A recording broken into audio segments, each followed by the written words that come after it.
હાય, good morning, જય શ્રી કૃષ્ણ. કેમ છો? મજામાં? તો આજે પાછો બીજો વ્લોગ લઈને આવું છું. આની પહેલાંનો વ્લોગ તમને કેવો લાગ્યો તો તે મને કોમેન્ટ તો કોઈ કરી નથી, તો કોઈ વાત નહીં, કોમેન્ટ ના કરો તો કાંઈ વાંધો નથી. આજે મેં મરચાં દળાવ્યા છે, તો આજે હવે મરચાંમાં તેલનું મોણ દઈ અને બરણીમાં ભરવાની છે, એટલે એ આજ કામ કરવાનું છે. 2-3 દિવસથી દળાવી હતી, તો મને ટાઈમ નહોતો ભરવાનો, અને આમાંય હું દળાવું પણ તાત્કાલિક ના ભરું, હું રાખી દઉં એમને, ઠંડી પડે પછી જ ભરું. તો ચાલો આપણે પહેલાં ચટણીનું કામ કરી લઈએ.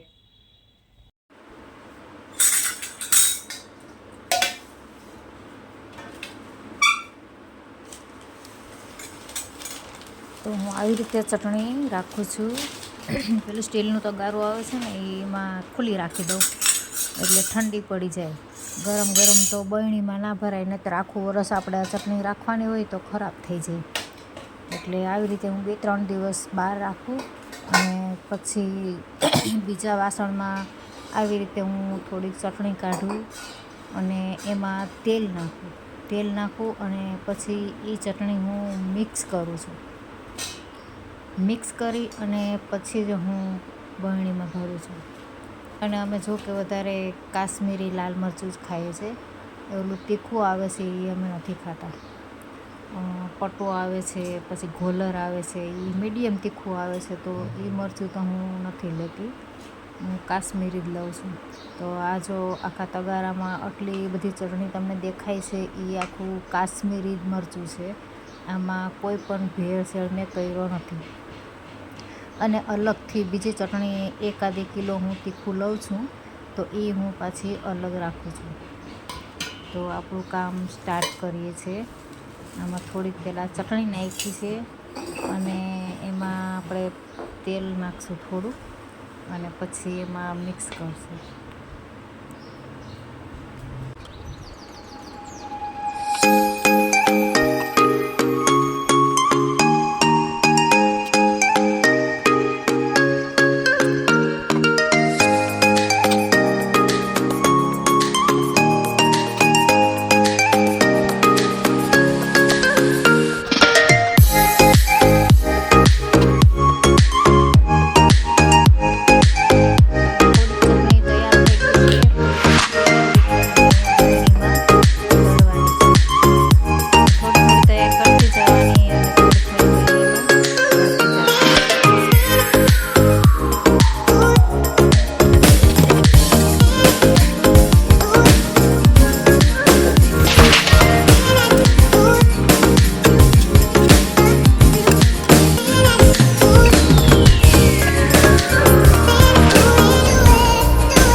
કાશ્મીરી એટલે હાથ ના પડે, તીખું હોત ને તો હાથ પડે. મરચાંનું કામ ધાણા જેવું કામ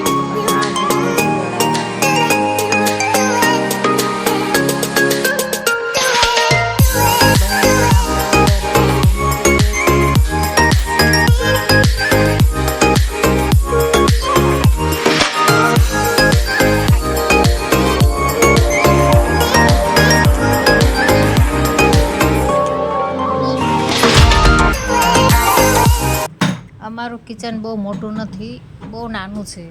કેમ કે આ કિચનમાં એક જો કબાટ છે ને, એ એવડું જ છે કબાટ, અને બીજું સાઈડમાં થોડુંક ટેબલ જેવું છે, એમાં મેં બધી વસ્તુ ગોઠવી છે. મને કિચન બહુ મોટું ગમે છે, પણ એમાં એવું છે કે આ રેડીમેડ મકાન લીધા હોય ને, એમાં કિચન આવી રીતે જ હોય. આપણે ઘરે જ્યારે પ્લાનથી બનાવીએ ને, તો એમાં મોટું કિચન આપણે બનાવી શકીએ જેવું જોઈએ એવું, પણ રેડીમેડ મકાનમાં તો પછી આપણે એવું કાંઈ કરી ના શકીએ. એટલે અમારું કિચન બહુ નાનું છે. જાવડો કબાટ છે ને, એમાં બધી વસ્તુ એમાં જ રાખેલી છે, અને ઉપર છે થોડુંક કબાટ જેવું, તો બધી થોડી વસ્તુ ઉપર રાખી છે.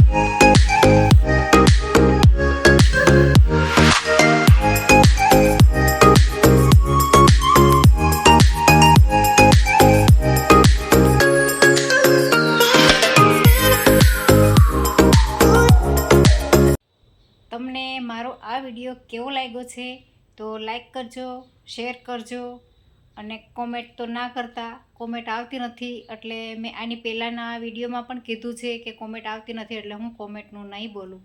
તો અત્યારે પણ હું કોમેન્ટનું બોલતી નથી. તમારે કરવી હોય તો છૂટ છે. અને નવા હોય તો મારા વ્લોગને સપોર્ટ કરજો, સબસ્ક્રાઈબ કરજો અને મળીએ આપણે નવા વિડીયોમાં. ત્યાં સુધી બાય બાય, ટાટા, આવજો.